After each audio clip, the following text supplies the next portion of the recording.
যাই হোক, যারা মাদ্রাসায় পড়ে, স্কুলে পড়ে, কোনো শিক্ষক যখন রিটায়ার হয়, সেই স্থান ছাড়া, সেই শিক্ষাস্থান ত্যাগ করা সেদিন যে কি কষ্টকর হয়ে যায় সে একমাত্র জানে। যাই হোক, আমরা বেশি দেরি করব না, আমরা আগে যাব। তার আব্বাজান এসছেন,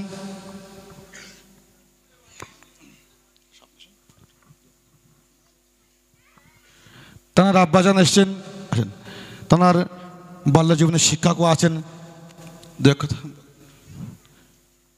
তারপর আমরা পাগড়ির অনুষ্ঠানে ফিরে আসবো। আসেন, সামনে আসেন।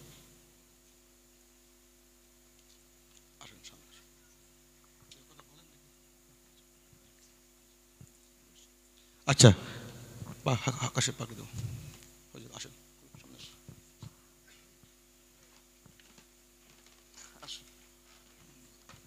আমরা তকবীর দেবো সব। হ্যাঁ, সামনে হযরত প্রথম হাত দিয়ে দিবেন। নারে তাকবীর, নারে তাকবীর। জনাব কারি ইয়াসিন আলী সাহেব, জনাব হযরত মাওলানা নজরুল ইসলাম সাহেব, তাঁর আব্বা জান, তাঁর বাল্য জীবনের ওস্তাদ। নারে তাকবীর।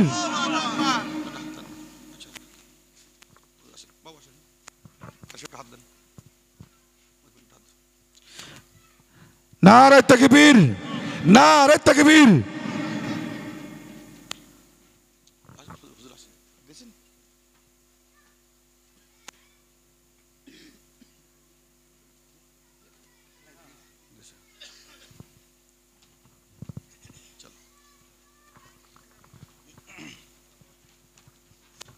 যাই হোক, আমরা এই পর্যন্ত এবছরের মতো অনুষ্ঠান প্রায় 99% মানে সমাপ্তির দিকে চলেছি। এবার আমাদের সম্মুখে একটাই বাকি, সেটা হচ্ছে আমাদের হযরতের ওয়াজ। তিনি আসবেন, তিনি তাঁর কোরআন ও হাদিসের আলোকে তাঁর জ্ঞান গরিমা বক্তব্য রাখবেন। আমরা সকলে শ্রবণ করি। হযরত আমাকে বললেন যে একটা রিকোয়েস্ট, সেটা হচ্ছে কি আমাদের সবার শোনা জরুরি। কোনো ইউটিউবার ভাই লাইভ চালাবেন না, লাইভটা বন্ধ করুন, আমানত।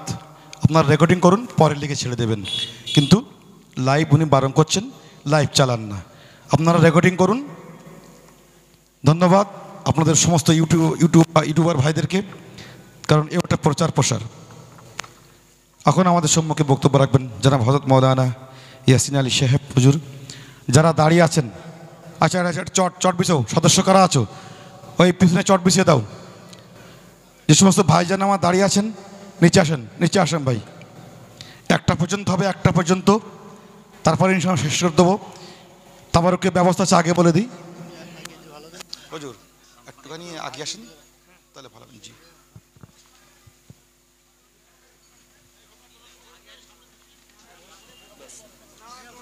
ঠিক আছে তো ইউটিউব ভাই, ঠিক আছে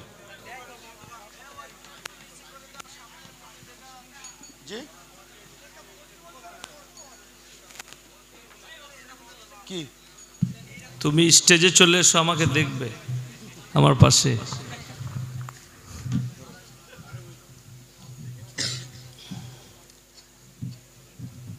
একটা গ্লাসে পানি দিতে বলতো, একটু পানি খাবো। পানি দেন তো, ওই কাপটা করে পানি দেন, পানিটা খাবো দেন, আমি ধরে খেয়ে নিচ্ছি।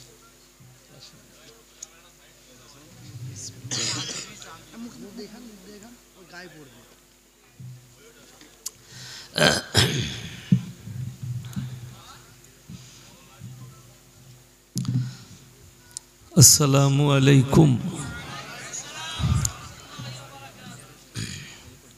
আলহামদুলিল্লাহি রব্বিল আলামিন, ওয়াসসালাতু ওয়াসসালামু আলা রাসূলিহিল কারীম, আম্মা বা'দ।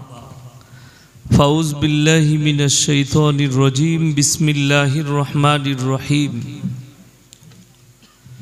ইকরা কিতাবাক কাফা বিনাফসিকাল ইয়াওমা আলাইকা হাসিবা, মান ইহতাদা ফাইন্নামা ইয়াহতাদি লিনাফসিহি ওয়া মান যাল্লা ফাইন্নামা ইয়াদিল্লু আলাইহা ওয়ালা তাজিরু ওয়াজিরাতুন বিজরা উখরা ওয়া মা কুন্না মুআযযিবিনা হাত্তা নাবআসা রাসূলা ওয়া ইলা মাদিয়ানা আখার ফাউজ বিল্লাহি মিনাশ শাইতানির রাজীম বিসমিল্লাহির রহমানির রহিম তাবারাকাল্লাযী বিয়াদিহিল মুলক ওয়া হুয়া আলা কুল্লি শাইইন কাদির আল্লাযী খালাকাল মাউতা ওয়াল হায়াতা লিয়াবলুয়াকুম আইয়ুকুম আহসানু আমালা ওয়া হুয়াল আজিজুল গফুর ওয়া ইলা মাদিয়ানা আখার ফাউজ বিল্লাহি মিনাশ শাইতানির রাজীম বিসমিল্লাহির রহমানির রহিম ইয়া আইয়ুহাল মুযাম্মিল কুমিল লাইলা ইল্লা কলিলা নিসফাহু আও ইনকুস মিনহু কলিলা আও জিদ আলাইহি ওয়ারাত্তিলিল কুরআনা তারতিলা ইলা আখিরিল আয়াহ খায়রুকুম মান তাআল্লামাল কুরআন আল্লামাহু কামা ক্বালা আলাইহি সালাতু ওয়াত তাসলিম। মাননীয় শ্রদ্ধেয় জ্ঞানী গুণী মানী সম্মানী মান্যবর সভাপতি মহাশয়, শ্রদ্ধের উলামা ইকরাম, হুফাজ ইকরাম, স্নেহের তলাবায়ে আজিজ আর আমার জ্ঞানী গুণী মানী সম্মানী মাননীয় শ্রোতা মণ্ডলী, পর্দার অন্তরালে পর্দা নসিব মায়েরা এবং বোনেরা, আল্লাহর বড় দয়া কৃপা ভালোবাসা আমাদের প্রতি, গোটা বিশ্বের প্রতি। সবাই আল্লাহ শুকর আদায় করে হৃদয় থেকে বলি আলহামদুলিল্লাহ। তারপরে পরে বিশ্ব নবী জানাবে মুহাম্মাদুর রাসূলুল্লাহ, সকলে বলুন সাল্লাল্লাহু আলাইহি ওয়াসাল্লাম। তিনার প্রতি শত কোটি দরুদ বর্ষিত হোক, বলুন আমিন সুম্মা আমিন। সবাই একবার দরুদ ইব্রাহিম পাঠ করি। আল্লাহুম্মা সাল্লি আলা মুহাম্মাদিন ওয়া আলা আলি মুহাম্মাদ কামা সাল্লাইতা আলা ইব্রাহিম ওয়া আলা আলি ইব্রাহিম ইন্নাকা হামিদুম মাজিদ। আল্লাহুম্মা বারিক আলা মুহাম্মাদিন ওয়া আলা আলি মুহাম্মাদ কামা বারাকতা আলা ইব্রাহিম ওয়া আলা আলি ইব্রাহিম ইন্নাকা হামিদুম মাজিদ। গুটি কয়েক কথা আলোচনা করব। আল্লাহ আমাদের সকলকে আমলের তৌফিক দান করুক, বলুন আল্লাহুম্মা আমিন। উলামারা উপবিষ্ট আছেন স্টেজে। আমি সর্বপ্রথম দোয়া দেব, যে বাচ্চার মাথায় পাগড়ি পরানো হয়েছে আল্লাহ ইয়াকে ইলমে নাফি আমলে সলিহা দান করুক, বলুন আল্লাহুম্মা আমিন। এই মাদ্রাসার পড়ানে ওয়ালা জিম্মেদারকে আল্লাহ কবুল করে নেক। আমাদের বেতন কম, মৌলবীদের বেতন কম, ইমামদের বেতন কম, কিন্তু আল্লাহর কসম বুখারী শরীফের রওয়ায়েতে আছে, যারা আল্লাহর রাস্তায় থাকবে, দিনের পথে থাকবে, আল্লাহ তাদেরকে ইজ্জতের রুজি দান করবেন। জোরে বলুন সুবহানাল্লাহ।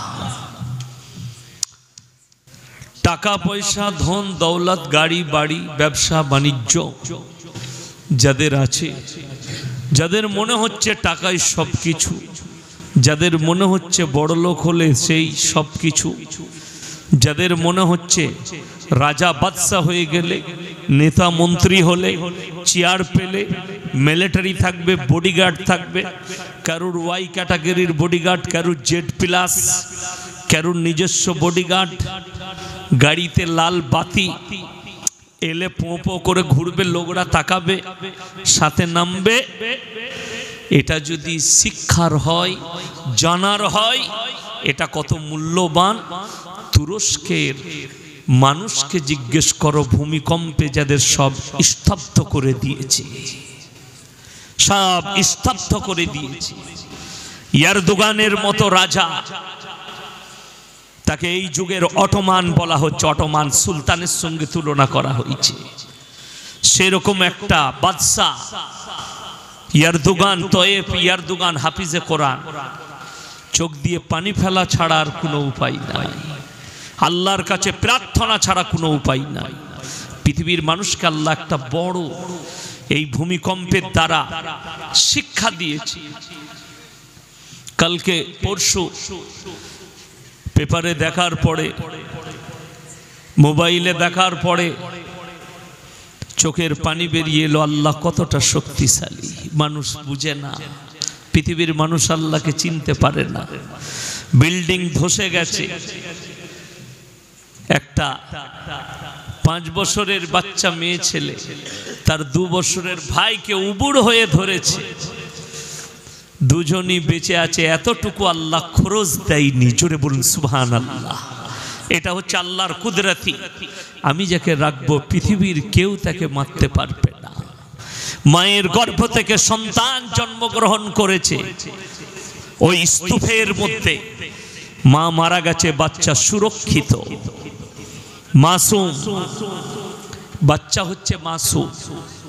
একটা কথা ভালো করে শুনে রাখি, একটা ছেলে যদি অবৈধ ছেলে জন্ম নেয়, অবৈধ পতিতালয়ে যদি কোনো বাচ্চা জন্ম নেয়, সেই পতিতালয়ের মেয়ের পেট থেকে সেই বাচ্চাটাও নিষ্পাপ এবং মাসুম আল্লাহর কাছে।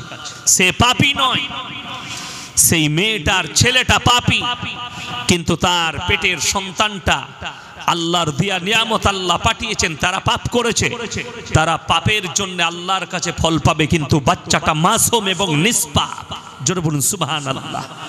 আমার আল্লাহ এতটা দয়ালু, এতটা রহম করনেওয়ালা।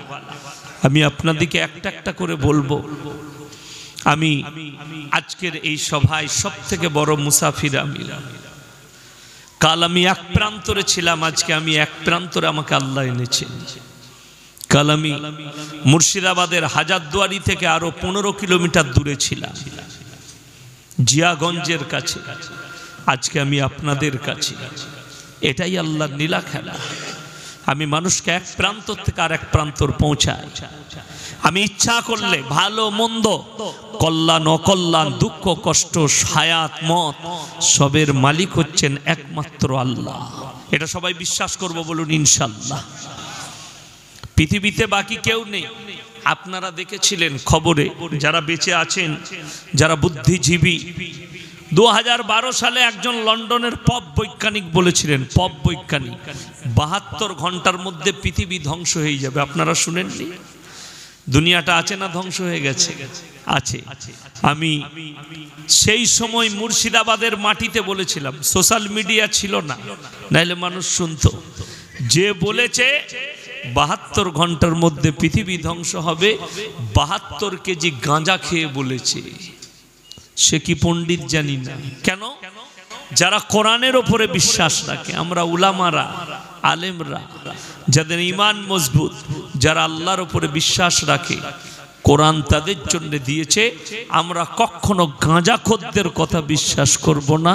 কেউ যদি বলে কালকে পৃথিবী ধ্বংস হবে, পরশু হবে, তার কথা যদি আপনি বিশ্বাস করলেন, ঈমান কমজোর হয়ে যাবে, ঈমান চলেও যেতে পারে। কেন?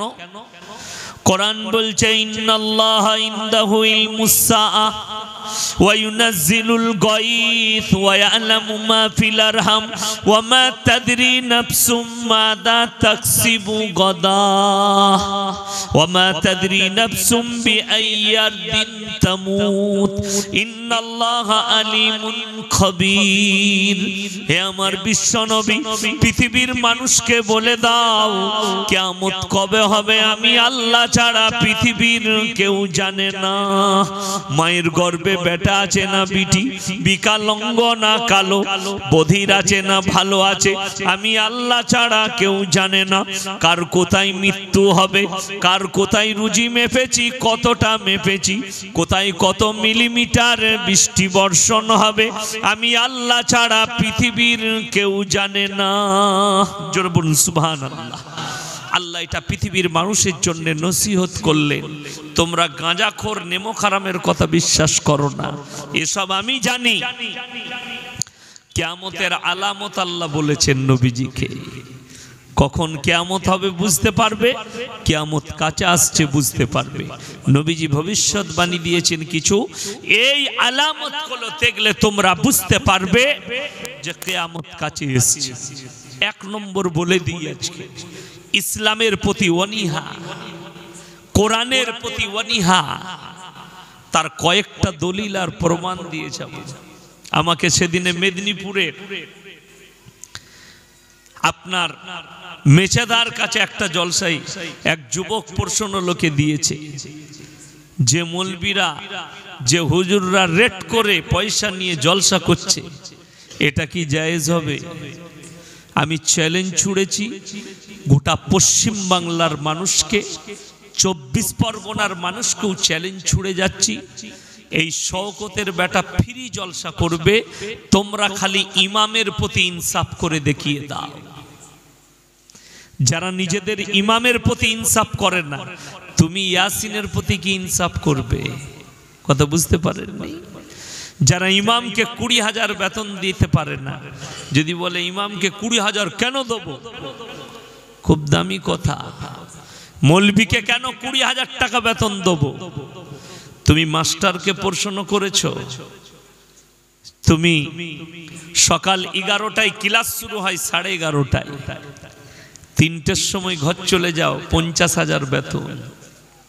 এটা কি তোমার মূল্য? এটা কি ঠিক হচ্ছে? এই প্রশ্ন কেউ করেনি। আপনাকে বলে দিই, কোরআনের শিক্ষার জন্য আপনি যে কোনো গ্রামে যাবেন, ইমাম দিকে মক্তবে ফ্রি পড়াতে হয়, ঠিক কি না? ফ্রি, 1 পয়সা লাগবে না। বলে ইমাম বেতন দিয়ে রেখেছি, আবার ওকে বেতন লাগবে নি? ওকে কিসের পয়সা লাগবে? ওতেই ফ্রি পড়াবে। এর আবার কন্ট্যাক্ট করে লাই, হুজুর আমাদের মসজিদে মক্তবে ফ্রি পড়াতে হবে ওই বেতনের মধ্যেই। মাশাআল্লাহ, আলহামদুলিল্লাহ, খুব ভালো জিনিস। আপনারা আমাদেরকে বেতন দেন না, কিন্তু 6,000 বেতন, 8,000 বেতন। আমার মাদ্রাসায় আমার 8,000 টাকা বেতন। কোন ইমামের 6,000, কোন মৌলবীর 10,000। যতগুলো উলামা বসে আছে, ইনাদের পোশাকগুলো দেখলে লোকরা খালি আমাদের জামা দেখলে বলে, হুজুর কোথায় কিনেছেন ছিটটা? আবে তুই যে দোকানে কিনেছিস আমি ওখানে কিনেছি। খালি সুন্দর লাগার কারণ হচ্ছে ইখলাস। ইখলাস নিয়ে এসো, তোমার সৌন্দর্যতা আল্লাহ বাড়িয়ে দেবে। আমরা মৌলবীরা চুরি করতে পারি না, মৌলবীরা মিথ্যা কথা বলতে পারি না, মিথ্যা কথা বলে ব্যবসা করতে পারি না? পারি। আমাদের মধ্যে আল্লাহর ভয় আছে না, ওটা করব না। 6,000 টাকাটাই ঠিক আছে, হালাল পয়সা। তা না হলে দেখিয়ে দেবো সুদ খেয়ে বড় লোক হয়ে ফাঁস কাতারে নামাজ পড়ছে আতর লাগিয়ে। আমি বললে খারাপ মৌলবী, মৌলবীরা বললে ছোট মুখে বড় কথা। আপনি দেখতে পাবেন, খুঁজেলেন আপনার 24 পরগনা ইয়াসিন বলে গেল, আপনি খুঁজে বার করুন। 24 পরগনাতে পাবেন, বর্তমানে পাবেন। গোটা রাজ্যর হাল বলে যাচ্ছি। সুদ খায়, লটারি কাটে, পাপ করে, ব্যভিচার করে, মসজিদে নামাজ পড়ে। যদি প্রমাণ চান, আমার বর্তমানে চোখে আঙ্গুল দিয়ে লোকটার মুখে হাত দিয়ে প্রমাণ দিয়ে দেবো আমি সেরকমই বাপের বেটা একজন। চলো আয় দেখো, এই লোকটা নামাজ পড়ে, এই লোকটা মসজিদ কমিটিতে আছে, এই লোকটা ব্যভিচার করছে, লোকের বউকে নিয়ে পালিয়ে এসে ঘর করছে, আমি প্রমাণ দেবো আমার বর্তমানে। অথচ গ্রামের মানুষ তাদেরকে অ্যাকসেপ্ট করেছে, কিন্তু একটা মৌলবীকে অ্যাকসেপ্ট করবে না। আপনাদেরকে বাস্তব ঘটনা শোনাই। একটা ইমাম, কোন মুসলমান ছেলে যদি নাস্তিক হয় আর সে যদি সেই মুসলিম সমাজে বাস করে, সে মরে যাওয়ার পরে সেই ইমামকে বলা হয় জানাজার নামাজ পড়াও। কিন্তু তুমি মুফতির কাছে ফতোয়া নিয়েছো, মৌলবীদিকে তোমার হুজুরকে জিজ্ঞেস করেছো এই নাস্তিকের জানাজার নামাজ পড়া যাবে কিনা? মুসলমান ঘরে জন্ম নিয়েছে, সে নাস্তিক তার জানাজা পড়িয়ে দেবে? আমাদিকে জিজ্ঞেস করলে বলবো তাকে কুকুরকে খাইয়ে দে, শিয়ালকে খাইয়ে দে, নদীর কিনারায় ফেলায়, তাকে কুকুরে বিড়ালে খাক, কিন্তু তার দাফন কাফন আর জানাজার নামাজ পড়া যাবে না। যদি এই কথাটা কোনো ইমাম বলে, তার চাকরি চলে যাবে। ঠিক বলছি না ভুল বলছি? সকালবেলায় বলবে তুমি চলে যাও, তোমার চাকরি থাকবে না, যেহেতু আমাদের মুসলমান। কে বললো মুসলমান? আল্লাহকে বিশ্বাস করেনি, নবীজিকে বিশ্বাস করেনি, কোরআনের উপরে বিশ্বাস রাখেনি। আপনাকে অবাক লাগবে আজকে মানুষের যে অনীহা। শুনেলেন, ইস ঘর কো আগ লাগি ঘর কি চিরাগ সে। মুসলমান তোমরা নিজেদের ঘরে নিজেরা আগুন ধরিয়েছো, অপরকে গালি দিয়ে লাভ হবে না। আপনি অবাক হবেন, আজকেও যদি স্পেনের বুকে যান, বড় বড় মাদ্রাসার মসজিদগুলোকে মদের বার, আর সেখানে পতিতালয় খুলে দেওয়া হয়েছে। তার কারণ কি জানেন? উলামাদের পাশে আম দাঁড়ায়নি, এই মুসলমানদের দ্বারাই ক্ষতিগ্রস্ত করা হয়েছিল এই মাদ্রাসার মসজিদগুলো। আপনার জানা নেই, এখানে 40টা মোবাইল আমার সামনে বসে আছে রেকর্ডিং করার জন্য। এদের শুকর আদায় করুন, এটা দেখে রাগ করবেন না। এই ইউটিউবারদেরও যারা ছুটে এসছে 100 কিলোমিটার 50 কিলোমিটার রেকর্ডিং করে ইয়াসিন ভাইয়ের জলসাটা ছাড়বো, মানুষের কাছে পৌঁছাবে, এদের শুকর আদায় করে। আজকে আপনারা আমাকে চিনতেন না, চিনিয়েছে এই ইউটিউবাররা, চিনিয়েছে এই মোবাইলওয়ালারা, তবে আপনারা আমাকে চিনেছেন ইয়াসিনকে, তা না হলে ইয়াসিনকে কেউ চিনত না। আমার বাবাকে চিনেছেন ইনারা, কিন্তু আমাকে চিনেনি। আমার ভাই শুনেলেন, এরকম 40টা মিডিয়া থেকে আপনি বিরক্ত হচ্ছেন, আর আপনার জানা নেই এই পৃথিবীতে 1.5 থেকে 2 লক্ষ ইলেকট্রিক মিডিয়া কোরআনের বিরুদ্ধে, দাড়ি টুপি মাদ্রাসা মসজিদের বিরুদ্ধে চক্রান্ত শুরু করেছে। মিটিয়ে দাও মাদ্রাসাগুলো, মিটিয়ে দাও দাড়ি টুপি ওয়ালাদিক। আপনারা পেপার খুললে পাবেন, মোবাইল খুললে পাবেন, আপনার উপরে কতগুলো চক্র এসে দাঁড়িয়েছে, আপনি রুখতে পারবেন না। আপনাদিকে বলে যাই কত বড় দুর্নীতিমূলক চক্র, আপনি অবাক হয়ে যাবেন। আমি তথ্য দিলে আপনি খুঁজলেন, দেখবেন বহু শিক্ষিত মানুষ কি বলে জানে, এই মৌলবীরা কিছুই জানে না। আল্লাহর নবী বলেছেন শিক্ষার জন্য তোমরা চীন দেশে পাড়ি দাও। আপনারা শুনেননি কথাটা?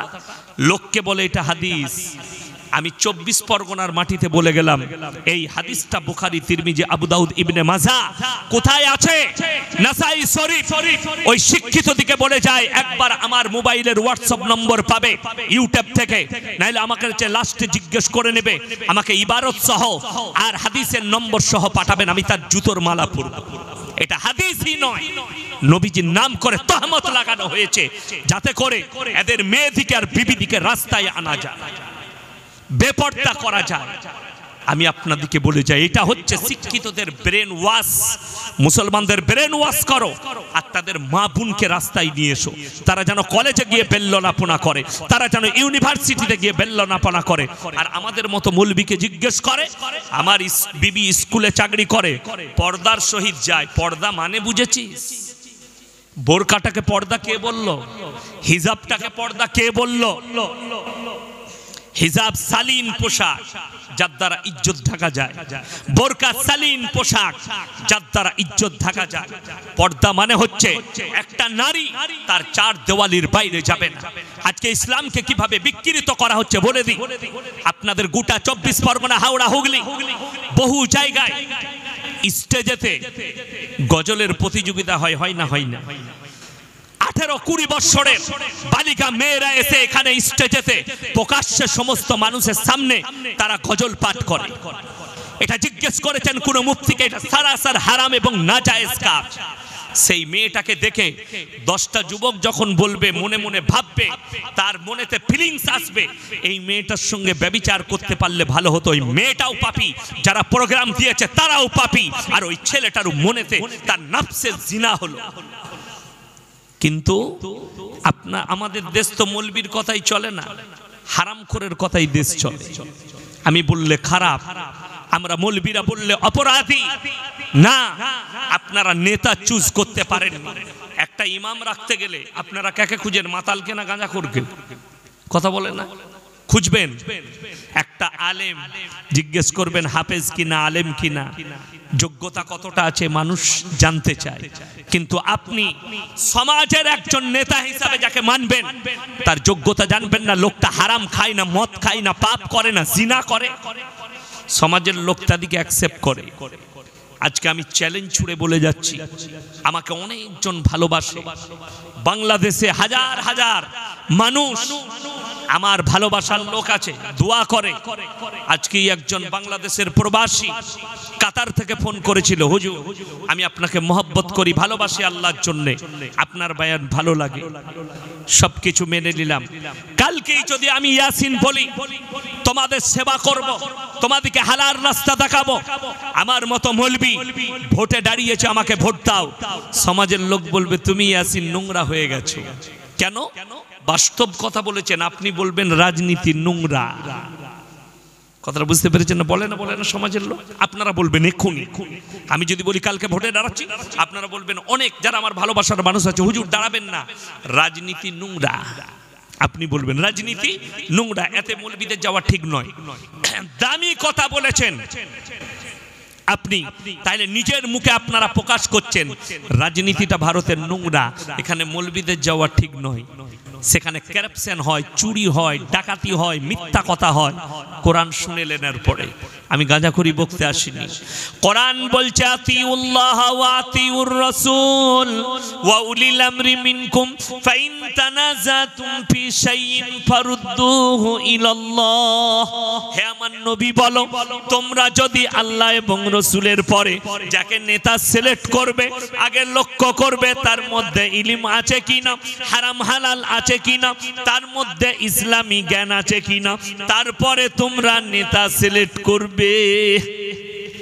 আজকে যতগুলো পাপ সমাজে হচ্ছে ইমাম দিকে নেতা না মানার কারণে হচ্ছে, লেখেলেন মৌলবী দিকে নেতা না মানার কারণে হচ্ছে।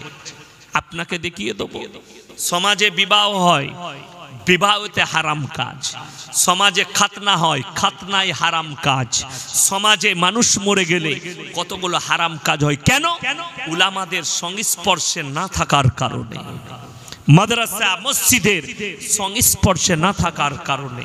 আপনাদের জানা নেই এই ভারতের মাটি থেকে কোরআনকে মিটিয়ে দেওয়া পুরো চক্র রচে দিয়েছিল ইংরেজের বাচ্চারা। 200 বছর রাজত্ব করেছে। আপনারা ইতিহাস পড়ুন, আমাদের মতো বুকা মৌলবীরা ইতিহাস পড়িনি, যেটুকু পড়েছি সেটুকু ব্রেনে গেঁথে নিয়েছি। 200 বছর রাজত্ব করেছে। গুজরাটের গোমতী নদীর তীরে ইংরেজরা কয়েক লাখ কোরআনকে নিয়ে গিয়ে জ্বালিয়েছে। শাহ আব্দুল আজিজ মুহাদ্দিস দেহলভী রহমতুল্লাহ আলাই তিনি বললেন, এই ইংরেজের বাচ্চারা শোনো, তোমরা কি মনে করেছো 10 লাখ কোরআনকে জ্বালিয়ে ইসলামকে মিটিয়ে দেবে? বলে কেন? বলে না, কোরআনকে মিটাতে পারবে না।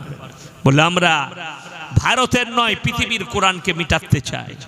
আমার ভাইয়েরা, আমার মায়েরা, বোনেরা, শাহ আব্দুল আজিজ মুহাদ্দিস দেহলভী বললেন, হে ইংরেজের বাচ্চারা শোনো, আমার আল্লাহ রাব্বুল আলামিন কোরআনে বলেছেন, ইন্না নাহনু নাযালনা যিকরা ওয়া ইন্না লাহুল হাফিজুন। এই কোরআনকে আমি আল্লাহ রাব্বুল আলামিন অবতীর্ণ করেছি, আর এর হেফাজতের দায়িত্ব আমি আল্লাহ নিজে নিয়েছি। জোরে বলুন সুবহানাল্লাহ। কোথায়? ওই কাগজের মধ্যে নয়। কোথায়? ওই আপনারা মনে করছেন মাদ্রাসায় যে আপনার আলমারিতে তাকে যে কোরআনটা রাখা আছে ওইভাবে না, ওই কাগজের মধ্যে নয়। কিয়ামতের আলামতের মধ্যে বড় আলামত শুনে নেন, যেদিকে পশ্চিম দিকে সূর্য উঠে যাবে আর সেই দিনে আল্লাহ আমালিয়াতের দরজা বন্ধ করবেন। শুধু তাই নয়, আল্লাহ তাআলা এই কোরআন থেকে আয়াতগুলোকে তুলে নেবেন, কিন্তু কোরআন এক জায়গায় মাহফুজ থাকবে, এক জায়গায় থেকে যাবে। সেটা হচ্ছে এই হাফিজে কোরআনদের সিনের মধ্যে আল্লাহ 30 পারা কোরআন গেঁথে দিয়েছে। জোরে বলুন সুবহানাল্লাহ। একটা হাফিজে কোরআন জিন্দা থাকলে হে ইংরেজের বাচ্চারা এরকম 100 কোটি কোরআন ছেপে চলে আসবে। জোরে একবার বলুন নারায়ে তাকবীর। আল্লাহ। শুধু তাই নয়, আরো একটু আগে চলুন। আমার আল্লাহ রাব্বুল আলামিন বললেন, ফালান তাজিদা লিসুন্নাতিল্লাহি তাবদীলা। হে আমার বিশ্ব নবী, পৃথিবীর মানুষকে বলো, গোটা পৃথিবীর শক্তি যদি একদিকে দাঁড়িয়ে যায়, আমার কোরআনের একটা জের জবরকে মিটাবার মতো ক্ষমতা পৃথিবীর কোনো শক্তি নেই। জোরে বলুন সুবহানাল্লাহ। আমি কেন বললাম? इस घर को आग लगी घर की चिराग से। মুসলমান তোমরা নিজেদের ঘরে নিজেরা আগুন ধরিয়েছো। খালি প্রুফগুলো শুনলেন। তসলিমা নাসরিন কাদের ঘরের মেয়ে? হিন্দু না মুসলিম? মুসলিম। জাস্টিস ইনায়েতুল্লাহ মুসলমান ঘরের ছেলে। ওয়াসিম রিজভী 26টা আয়াতের উপরে সুপ্রিম কোর্টে কেস ঠুকেছিল, এগুলো ব্যান করতে হবে কোরআন থেকে। তিনিও মুসলিম ঘরের ছেলে। বড় কষ্ট লাগে, সুপ্রিম কোর্ট খারিজ করেছে। আল্লাহর কসম, আল্লাহর কসম, আল্লাহর কসম, 1 কোটি ওয়াসিম রিজভী যদি ভারতের বুকে পয়দা নিয়ে নেয়, আমার আল্লাহর কোরআনের একটা জের জবরকে পরিবর্তন করার ক্ষমতা পৃথিবীর কোনো শক্তি রাখে না। পৃথিবীর সব বাদশা যদি জালিম হয়ে যায়, সব বাদশা যদি কোরআনের বিপক্ষে হয়, তারপরেও আল্লাহর কসম কোরআনকে মিটাতে পারবে না। কোরআন জ্বালিয়ে মিটিয়ে দেওয়া যায় না, কোরআনকে পুড়িয়ে মিটানো যায় না, কোরআনকে ছিঁড়ে মিটানো যায় না। পৃথিবীর একটা দেশে কোরআনকে ছিঁড়ে পানির মধ্যে ফেলা হয়েছে। আল্লাহর কসম কতজন চেষ্টা করলো, আর তোমরা কোরআনকে মিটিয়ে দেবে না, মিটাতে পারবে না। কোরআন যে সত্য কিতাব তার প্রুফ শুনেলেন। আমি অনেক অমুসলিম হিন্দু ভাইদিকে বলি, তাদেরকে রেসপেক্ট করি, তাদেরকে বলি শোনো, কোরআন এমন একটা আজমতপূর্ণ কিতাব, যাদের সন্দেহ আছে কোরআনের প্রতি, কোরআন কেমন কিতাব, তাদেরকে বলে দিই কোরআনটার সম্পর্কে একটু জ্ঞান অর্জন করবেন। কোরআনের মধ্যে আল্লাহ তাআলা অলংকার বাজাই রেখেছেন। পৃথিবীর কোন ধর্মগ্রন্থে, পৃথিবীর কোন কিতাবে, কোন মৌলবি মুহাদ্দিসের লেখা, কোন গায়কের, কোন সাহিত্যিকের লেখা কোন বইয়েতে অলংকার বাজাই নেই। আমার আল্লাহ কোরআনে অলংকার বাজাই রেখেছেন, আপনি অবাক হবেন। অলংকার কি গুদা বাংলায় বুঝাই। আপনারা ছড়া পড়েছেন, অনেক পড়েনি? বন্দে আলিমিয়ার লেখা ছড়া। আমাদের ছোট গায়ে ছোট ছোট ঘর, লাস্টের অক্ষরটা কি এলো বাবা? র। আমাদের ছোট গায়ে ছোট ছোট ঘর, র এলো। ফাঁকি সেতা সবে মেলে নাহি কেউ পর, আবার র এলো। পাড়া সকল ছেলে মোরা ভাই ভাই, অলংকার ভেঙে গেল, হর্ষই চলে এলো। একটা এরকম পদ্য, একটা গদ্য, একটা গান, একটা গজল, একটা কোন মৌলবীর লেখা বই নিয়ে এসো যার মধ্যে অলংকার বাজাই আছে। যেখান থেকে শুরু করবে তার শেষ পর্যন্ত প্রত্যেকটা লাইনের শেষে একটাই অক্ষর ব্যবহার করতে হবে। পৃথিবীর কোন কবি, কোন সাহিত্যিক পারেনি। আমি শিক্ষিত দিকে চ্যালেঞ্জ দিচ্ছি, একটা এমন কোন ধর্মগ্রন্থর কিতাব নিয়ে এসো, এমন কোন সাহিত্যিকের বই নিয়ে এসো, এমন কোন গজল আনো, এমন কোন গান আনো, যারা গান লিখেছে, গজল লিখেছে, যারা সাহিত্যিক, যারা গদ্য লিখেছে, পদ্য লিখেছে, তোমরা বার করতে পারবে না যে তার পদ্যর মধ্যে অলংকার বাজাই আছে। যদি বলেন কোরআনে কোথায় অলংকার বাজাই আছে, আমার ভাইয়েরা, আমার মায়েরা, বোনেরা, আমার আল্লাহ রাব্বুল আলামিন একমাত্র পৃথিবীর ধর্মগ্রন্থ কিতাব আল কোরআনের মধ্যে আমার আল্লাহ অলংকার বাজাই রেখেছেন। জিজ্ঞেস করুন কোরআনকে, কোরআন বলছে আমাকে জিজ্ঞেস করো, ওয়াশ-শামসি ওয়া দুহাহা ওয়াল কমারি ইদা তালাহা ওয়ান নাহারি ইদা জাল্লাহা ওয়াল লাইলি ইদা ইয়াগশাহা ওয়াস সামাই ওয়া মা বানাহা ওয়াল আরদি ওয়া মা তাহাহা ওয়া নাফসি ওয়া মা সাওয়াহা ফাআলহামাহা ফুজুরাহা ওয়া তাকওয়াহা। জোরে বলুন সুবহানাল্লাহ। প্রত্যেকটা আয়াতের নিচে শেষে একটাই অক্ষর আল্লাহ সূরার শেষ পর্যন্ত ব্যবহার করলেন। হ্যাঁ, আমি আমার কোরআনে অলংকার বাজাই রেখেছি। পৃথিবীতে কেউ তার পদ্যই গদ্যই আর কোন ধর্মগ্রন্থে অলংকার বাজাই নেই। এটাই হচ্ছে কোরআন সত্য কিতাবের প্রুফ। জোরে একবার বলুন নারায়ে তাকবীর, নারায়ে তাকবীর, আবার নারায়ে তাকবীর। এই কোরআন এমন একটি আজমতপূর্ণ কিতাব, আল্লাহর কসম পৃথিবীর শিক্ষিতরা শোনো, জ্ঞানীরা শোনো, মূর্খরা শোনো, গোটা পৃথিবীর ভান্ডার, গোটা পৃথিবীর বায়োডাটার আমার আল্লাহ কোরআনের মধ্যে ভরে দিয়েছেন। খালি মুসলমান খুঁজে নিতে জানে না, মুসলমান পড়তে জানে না, মুসলমান বুঝতে চাই না, মুসলমান নিতে চাই না। আল্লাহর কসম কোরআন যে আদর্শ দিয়েছে, পৃথিবীর কোন সমাজে, কোন ধর্মগ্রন্থে, কোন জায়গায় সেই আদর্শ পাবেন না। কোরআনকে যারা স্টাডি করবে, যারা নিজেদের আদর্শ মনে করে নিয়ে নেবে, আল্লাহর কসম তাদের জীবনে কোনোদিন কষ্ট আসতে পারে না।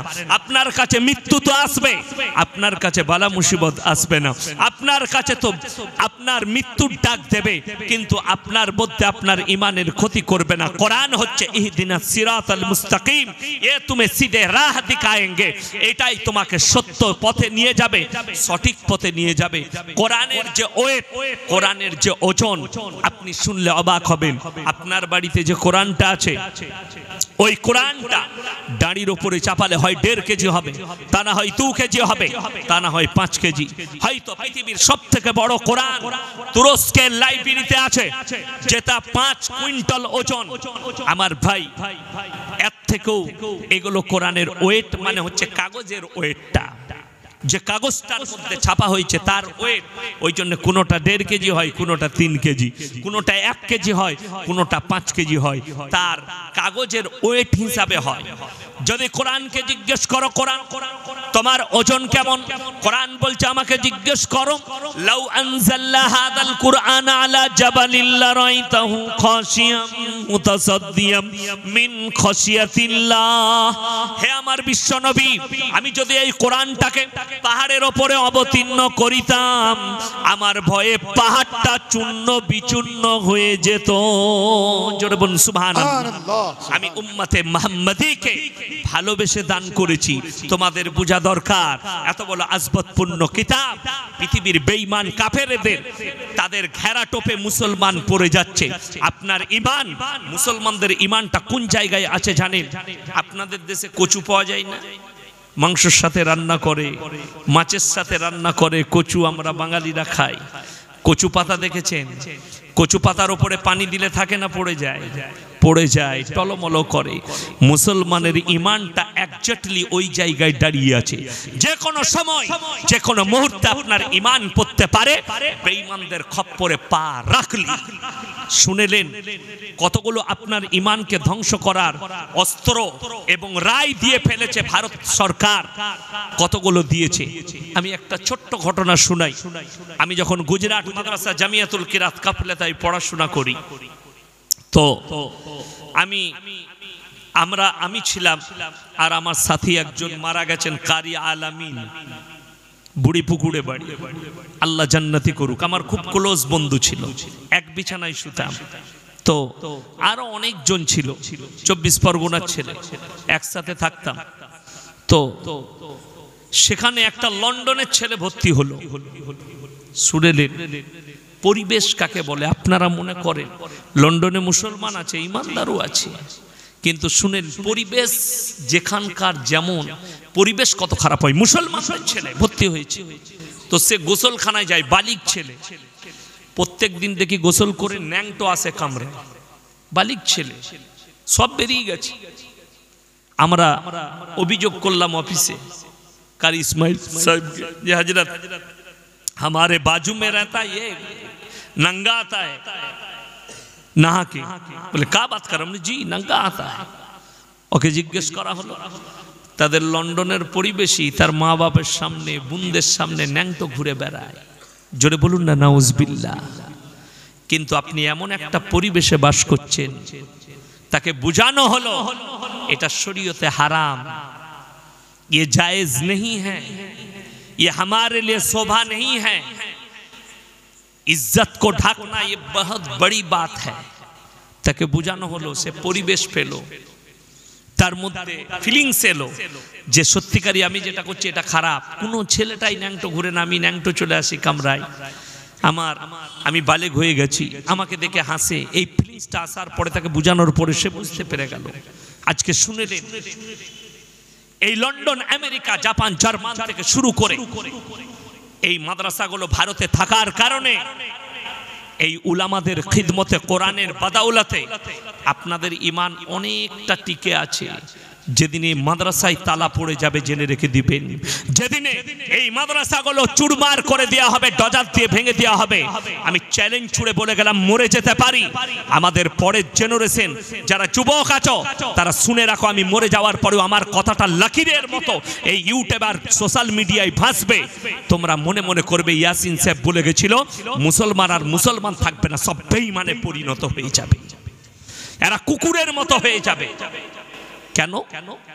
এরা চায় মুসলমানদিকে যদি তাদের ঈমানকে ধ্বংস করা যায়, সর্বপ্রথম তাদেরকে কাজ করতে হবে উলামা থেকে বিচ্ছিন্ন করে দাও, মাদ্রাসা কোরআন থেকে বিচ্ছিন্ন করো।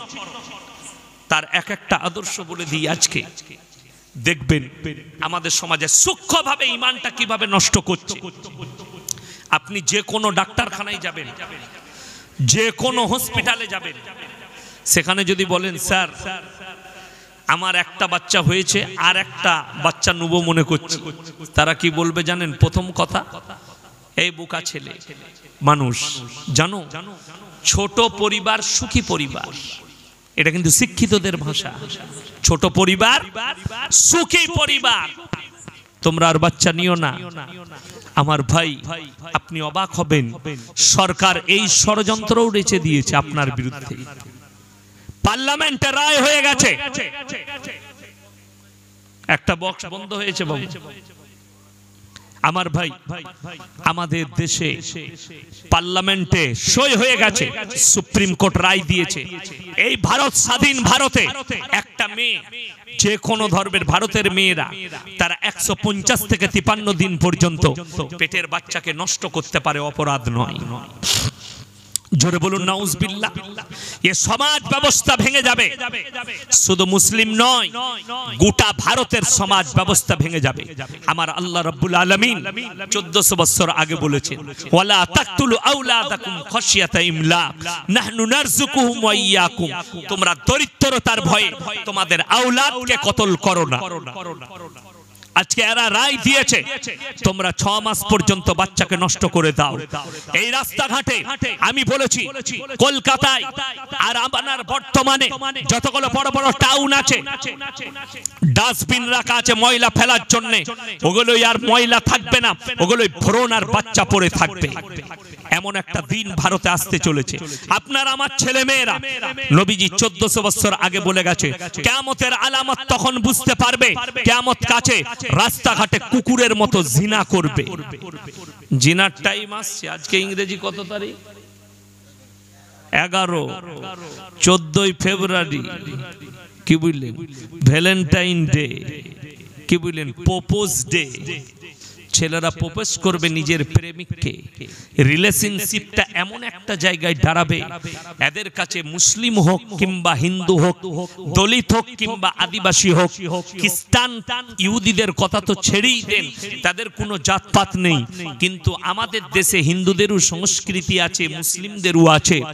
আমার ভাই, এমন একটা যুগ আসতে চলেছে, তাদের কাছে রিলেশনশিপটা হবে শুধুমাত্র মিলামিশাটা সাধারণ একটা ব্যাপার, ছোটখাটো ব্যাপার, কোনো ব্যাপার নেই।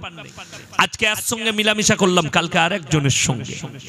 আমরা পড়িনি ইউরোপ আর লন্ডনের দেশগুলো, ইউরোপের দেশগুলোতে মিডিয়ারা বলছে প্রতি বছর তাদের খালি নাইট ক্লাবে 50,000 খালি বউ পাল্টাপাল্টি হয়। জোরে বলুন নাউজুবিল্লাহ। তোর বউটাকে আজকে নিয়ে যা, 1 বছর চালাগা, আবার আমি তোরটা নিয়ে যাই 1 বছর দিয়ে, 1 বছর পরে আবার পাল্টাপাল্টি করবো। হায় হায় হায় হায়। এদের থেকে কুত্তা ভালো, এদের থেকে জীবজন্তু জানোয়ার ভালো। আর এই পরিবেশ আমি বলছি মুসলমানদের কাছে মেঘের মতো ঘুরে আসছে।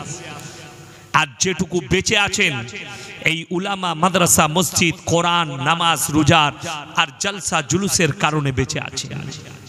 সাবধান হন, আপনার পরিবারকে সাবধান করুন।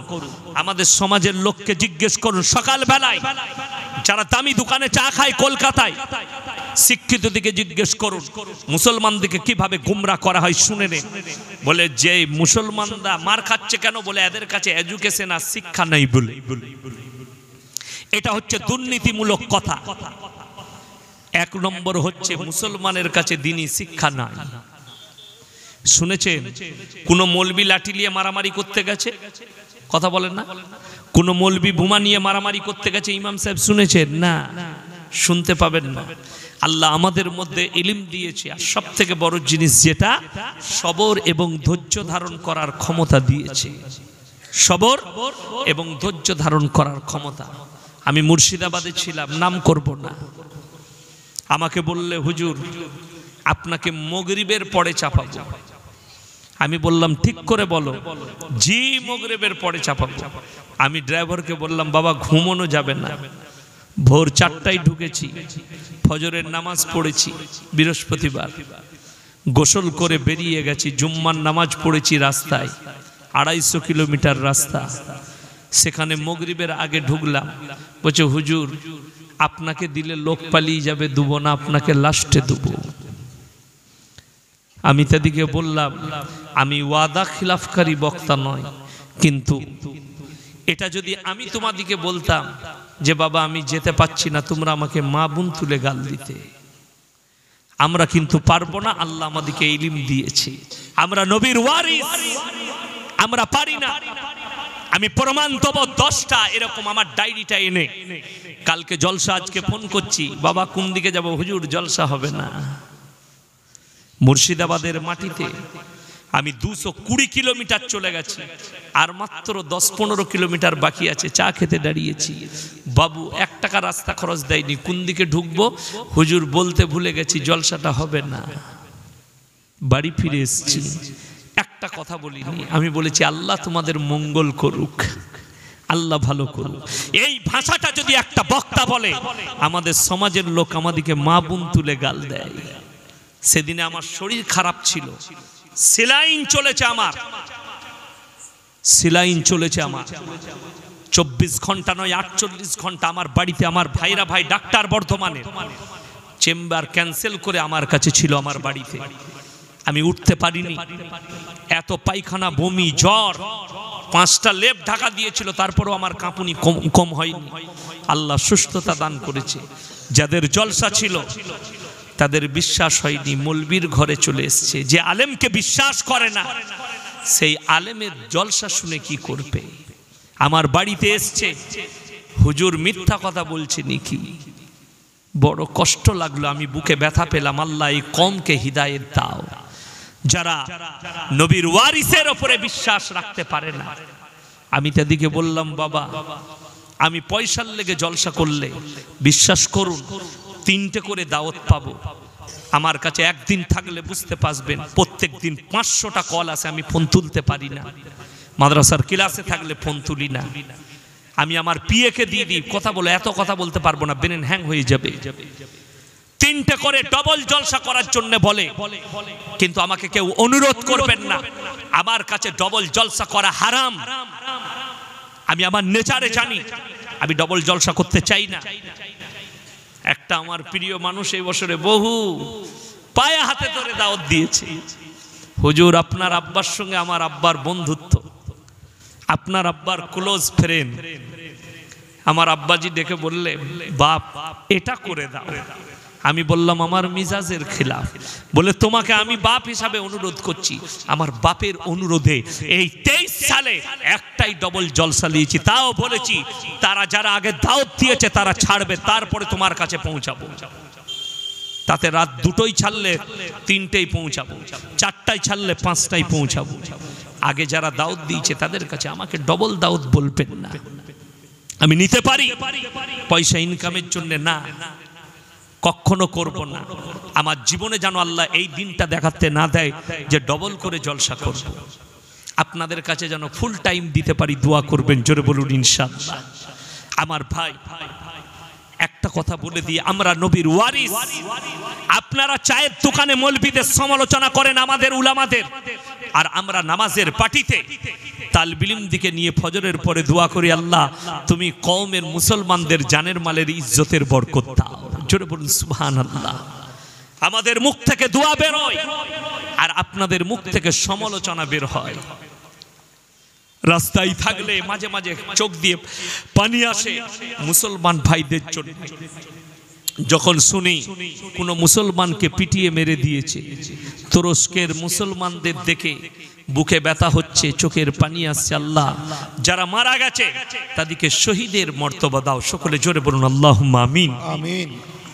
বাংলাদেশের যে উলামারা জেলের কুঠরিতে আছে, জালিম হাসিনা সরকারের হাত থেকে সেই আলেমদিকে হেফাজত করো। জোরে বলুন আল্লাহুম্মা আমিন। আমি দোয়া করি উলামাদের জন্য। এই যে মাদ্রাসা, কত বড় সম্পদ আপনি অনুভব করতে পারবেন না। দিল্লি থেকে লাহোর পর্যন্ত এমন কোন গাছ ছিল না যেখানে আলেমদিকে ইংরেজরা ঝুলাইনি। দেশকে স্বাধীন করার জন্য মুসলিম সমাজের মধ্যে সবথেকে প্রথম যিনি জান দিয়েছেন তারা হচ্ছে উলামা। জোরে বলুন সুবহানাল্লাহ। আলেমরা আজকে আবার বলে যাচ্ছি, আপনারা আমার আগে আমার বাবাজি বললেন, আমি আপনাদেরকে ওয়াদা করে যাচ্ছি, মুসলমান যদি তোমাদের উপরে খারুচ আসে, সব থেকে প্রথমে বুকেতে গুলি খাবে এই উলামায়ে দ্বীনরা, এই মাদ্রাসা তালবিলিমরা। মাদ্রাসা থেকে আন্দোলন শুরু হয়েছিল। ওই জন্য ইংরেজদের প্রথম মেহনত ছিল এই মাদ্রাসাগুলোকে গুড়িয়ে দাও, উলামাদিকে শেষ করে দাও, তবে মুসলমান সমাজকে সহজে তাদের ঈমানকে ধ্বংস করা যাবে। কিন্তু তারা পারেনি। আল্লাহর কৃপায় আজকে যারা দাড়ি রাখতে পেরেছেন, যারা নামাজ পড়তে পারছেন, যারা মসজিদে যেতে পারছেন, যারা আলেম উলামাদের সংস্পর্শে আসতে পারছেন, যারা মাদ্রাসা মসজিদের সঙ্গে সম্পর্ক রেখেছেন, তারা আল্লাহর কাছে সিজদায় পড়ে কাঁদবেন, আল্লাহ এটা তোমার কৃপা ছাড়া আর কিছুই নয়। কত মুসলমান তারা বেঈমান কাফেরের আড্ডায় বসে আছে, কত মুসলমান তারা মুসলমানই নয়, নিজেদেরকে মুসলমান বলে সমাজের বুকে পরিচয় দিচ্ছে। আপনাকে আপনার 24 পরগনায়, কলকাতায় প্রমাণ দেব, আমি নাম করব না কারো, দেখিয়ে দেব মুসলমান পুজোর অনুষ্ঠানে মুসলমান তারা কি করছে, বেঈমান কাফেরের মন পাবার জন্য সেখানে যেখানে যেরকম সেখানে সেরকম করছে। ইসলাম এটা স্বীকৃতি দেয় না। আমি আবার বলে যাচ্ছি, আল্লাহর নবীর হাদিস, তোমরা কারুর দেব দেবীকে গালি দিও না, কারুর ধর্মকে খারাপ বলো না, কারুর ধর্মকে গালি দিও না, কিন্তু তারটাকে তুমি নিজের মনে করো না। আজকে কিছু নেমো খারাপ মুসলমান আছে, নিজেরটা ছেড়ে দিয়ে নামাজ পড়ে না, রোজা রাখে না, কিন্তু অপরেরটা নিয়ে বুকে করে বলছে এই তুমি বিদ্যা বুদ্ধি দাও। কত কষ্ট লাগে, তোমাকে ভাই বলতে কষ্ট লাগে, তোমাকে মুমিন বলা চলবে না, যে মুসলমান বলবে তার ঈমানের খতরা হয়ে যাবে। শুনেলেন, মুসলমান ঘরে জন্ম নিলে মুসলমান হওয়া যায় না, মাথা ঠুকলে মুসলমান হওয়া যায় না। পৃথিবীতে নাস্তিক ছাড়া সবাই মাথা ঠুকে, ঠুকে না ঠুকে না? যারা নাস্তিক তারা বাদ দিয়ে সবাই মাথা ঠুকে। কেউ পূব দিকে, কেউ পশ্চিমে, কেউ উত্তরে, কেউ দক্ষিণে, কেউ ঠাকুরের সামনে, কেউ ঘোড়ার সামনে, কেউ কবরের সামনে, কেউ গাছের সামনে, কেউ আগুনের সামনে, কেউ পানির সামনে, কেউ সূর্যের সামনে, কেউ চন্দ্রের সামনে, যে যেখানে পারে মাথা টেকে। ওই জন্য আমার আল্লাহ শর্ত রেখে দিলেন কোরআনে, জোরে একবার বলুন সুবহানাল্লাহ। লাইসাল বিররু আন তুওয়াল্লু বুজুহাকুম কিবালাল মাশরিকি ওয়াল মাগরিবি ওয়ালাকিন্নাল বিররা মান আমানা বিল্লাহ। হে আমার বিশ্ব নবী, পূব কিংবা পশ্চিম দিকে মাথা ঠুকার নাম ঈমান নয়। প্রকৃত ঈমান হচ্ছে মান আমানা বিল্লাহ, এক নম্বরই আল্লাহর প্রতি বিশ্বাস, ওয়াল ইয়াউমিল আখির, আর আমার পরকালের প্রতি, ওয়াল মালাইকাতি, আমার ফেরেশতাদের প্রতি, ওয়াল কিতাবি, আমার আসমানি কিতাবের প্রতি, ওয়ান নবিয়্যিন, আর যতগুলো নবী পয়গম্বর পাঠিয়েছি এদের উপরে বিশ্বাস করার নাম হচ্ছে ঈমান। এগুলোর উপরে বিশ্বাস করো, বিশ্বাস করার পরে আল্লাহর কাছে সিজদা করো, সিজদার দাম আছে। আন্দাজে যদি পূব দিকে ঠুকে দাও দাম নাই, আন্দাজে যদি পশ্চিম দিকে ঠুকে দাও দাম নাই। মসজিদে বহুজন মুসলমান, আমার ভাইজান বললেন না, सुनने वाला बहुत আছে, আমল करने वाला নাই। মুসলমান অনেক আছে, মুমিন খুঁজে পাওয়া মুশকিল। মুসলমান গাদা আছে, অনেক দেখতে পাবে। আপনাদেরকে প্রমাণ দিই, এই এক সপ্তাহ আগে আমাদের দেশে একটা আর্টিস্ট, বলিউডের আর্টিস্ট, মুম্বাই, তার নাম হচ্ছে রাখি সাওয়ান্ত, একটা মুসলিমদের ছেলেকে বিয়ে করেছে, আদিল খান। দিয়ে বললে मैं मुसलमान बन गई, मैं ईमान लाई हूँ, और मैं ये देखो हिजाब पहन लिया, ये कर लिया, ने वो कर लिया। এখন আবার আজকে শুনছি বলে मेरे को आदिल ने पीटा, आदिल ने मारा, मैं तलाक ले लूंगी, मैं डिवोर्स ले लूंगी। तूने ईमान कैसे लाई? बड़ी दुख की बात है। पहले ईमान को समझो, फिर ईमान लाना। पहले हमारे रसूल को पहचानो, फिर कलमा पढ़ लेना। যেমন আমাদের দেশে কয়েকদিন দেখছিলাম লাপালাপি করছিল সোশ্যাল মিডিয়ায়, সানা খান বলে একটা মেয়ে বিয়ে করেছে মুফতি আনাস বলে একজনকে, গুজরাটে। যদিও আমাদের সমবয়স্ক হবে হয়তো, শুনলাম নাকি জোগাড় বলে একটা মাদ্রাসা আছে, জোগাড় নাঙ্কেশ্বরে পড়াশোনা করেছে ছেলেটা, বড় লোকের ছেলে, বিয়ে করেছে। बोले साना खान फिल्मी दुनिया से निकल के आ गई, अगर तुम हकीकत में मुफ्ती होते और तुम्हारा ईमान मजबूत होता तो तुम्हारा बीबी कभी मोबाइल पर लाइव पर नहीं आती। निजेर बউ के নিয়ে হানিমুন করতে যাচ্ছে, হারামখোর। হাদিসে হানিমুনটা কোথায় পেলি? মুফতি হয়েছো, তোমার মতো মুফতিকে পকেটে ভরে চাবড়িয়ে সোজা করে দেবো, ওটা অন্য জায়গায় দেখাবে। ধোঁকাবাজি ইসলামে নাই, প্রতারণা নেই।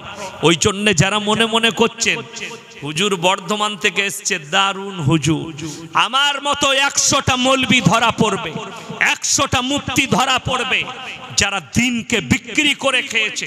আল্লাহ কোরআনে বলেছেন সূরা বাকারা, ইন্নাল্লাযীনা ইয়াকতুমুনা মা আনজালাল্লাহু মিনাল কিতাব ওয়া ইয়াশতারুনা বিহি সামানান কালীলা। হে নবী, ওই মৌলবীরা পাকড়াও হবে যারা আমার কোরআনের আয়াতকে নিজেদের পেট চালাবার জন্য আমার হক কথাকে লুকিয়ে দিয়েছে, কোরআনের আয়াতকে লুকিয়েছে সমাজের বুকে। এই মুফতিরা হচ্ছে ওইটা দলিল, যারা নিজেদের বউকে সমাজের বুকে প্রকাশ করে সমাজের বুকে নিয়ে এসে মানুষকে গুমরাহ করে, এরা কিয়ামতের দিনে আল্লাহর কাছে পাকড়াও হবে। তারা নিজেদের পেটেতে আগুন ছাড়া আর কিছু ভরে না। অনেক মৌলবীকে দেখতে পাই ফুলানে বক্তা এমুক অমুক, তারপরে দেখছি সমুদ্র শওকতে ঘুরে বেড়াচ্ছে। সমুদ্র শওকতে তুমি কি করছো? আপনাকে চ্যালেঞ্জ ছুড়ে বললাম, দারুল দেওবন্দের এত বড় বড় উস্তাদ আছে যাদের জুতো বোয়াবারও যোগ্যতা আমাদের নেই। আজকে পশ্চিমবাংলার মাটিতে পা রেখেছেন আমার আব্বা জানের উস্তাদে মাহতারাম, আমার আব্বা জান জিনার খলিফা হযরত মাওলানা মুফতি ইউসুফ সাহেব তাউলি, তিনি আজকেই পশ্চিমবাংলার মাটিতে বাংলাদেশ থেকে পা রেখেছেন। আমার সাথে ওনার সাথে আমার ভাই আছে, ওনার খাদিম মৌলানা সামিউল ইসলাম। তো আমি বললাম हजरत कैसे हैं? बोले खैरियत से हैं। बोले हजरत बोल रहे थे कि भाई यासीन कैसा है? बोले जलसा चल रहा है। बोले अरे बांग्लादेश में तो बहुत उनका तारीफ है। मैं बोला हजरत को कहो, लेकिन हम बांग्लादेश गए तो हसीना सरकार हमें जेल में डाल देंगे। वो तैयार है कि एक मर्तबा मिल जाए तो इसको जेल में डाल देंगे। तो हजरत जी हंसने लगे, बोले अल्लाह भाई आपको शिफा अता फरमाए, अल्लाह आपको हिफाजत फरमाए, दीन के लिए खिदमत कर रहे अल्लाह और हक बात बोलने की तौफीक अता फरमाए। हजरत दुआ दिलेन আমাকে, হযরতে দুয়া। এত বড় বড় আকাবির যাদের সোশ্যাল মিডিয়ায় কোনোদিন ফটো পাবেন না যে বউকে নিয়ে সমুদ্র শওকতে ঘুরতে গেছে। আমি আমার হযরতের নকশে কদমে চলি। আজ পর্যন্ত আমার স্ত্রীর যদি আমার এলাকায় যান সোশ্যাল মিডিয়ায় বয়ান যাবে, আমার এলাকার লোক শুনে আমার বয়ান, আমার গ্রামের মানুষ শুনে। 5072 গ্রাম। আমার স্ত্রী আজ পর্যন্ত বাজারে যদি আমার বাজারের লোক গলসি বাজারে যদি কেউ বলে দেয় ইয়াসিন সাহেবের স্ত্রী একটা রুমাল কিনেছে কোনো দোকানে, তার জুতোর মালা পরে পশ্চিম বাংলায় বয়ান করব ইনশাআল্লাহ, বলতে পারবে না। বড় কষ্ট লাগে। আমার পুরো মোবাইলটা ঘেটে দেন, খুলে দিচ্ছি। আমার মেয়ের 2টি মেয়ে আছে, বাচ্চা মেয়ে, একটা 10 বছর বয়স, একজনের 5 বছর। আমার স্ত্রী, এদের 3 জনের একটাও ফটো পাবেন না। কিন্তু বড় কষ্ট লাগে, মুসলমান বুঝে না। আজকাল অনেক মেয়েরা ব্লক করছে, ব্লক। অনেক মেয়েরা হিজাব পরে এসে সোশ্যাল মিডিয়ায় হাদিস বলছে। এই মেয়েগুলো হচ্ছে জাহান্নামের খোরাক হাদিস বললে। যে মেয়েরা বোরকা পরার পরেও সোশ্যাল মিডিয়ায় আসে, ফেসবুক আর হোয়াটসঅ্যাপে এসে দুনিয়ার মানুষকে তার গলার আওয়াজ আর চেহারা দেখায়, এই মেয়েরা কখনো জান্নাতি হতে পারে না, এই মেয়েরা কখনো মুমিনা হতে পারে না। সোশ্যাল মিডিয়া বড় ডেঞ্জার। আমার ভাই হাত তুলে বলুন, আজ থেকে আমরা কোরআনের সঙ্গে সম্পর্ক রাখবো। হাত তুলে বলুন তো ইনশাআল্লাহ। কোরআন থেকে সম্পর্ক ছিন্ন করবেন না। বেঈমান কাফেররা, আমার আল্লাহ 1400 বছর আগে বললেন, তোমরা তোমাদের সন্তানকে দরিদ্রতার ভয়ে আওলাদ করো না। আজকে আমি সেদিনে দেখলাম আমাদের দেশের একজন সনাতন ধর্মের, হিন্দু ধর্মের একজন মা, একজন বোন, আমি বোনই তাকে বলি, আমার সমবয়স্ক হবে, তিনি মিডিয়ার সামনে বলছেন মুসলমান 5-5 बच्चे लेते हैं, मुसलमान 10-10 बच्चे लेते हैं, सरकार नौकरी कहां से देगी, घर कहां से देगा, रोजी रोटी कहां से देगी।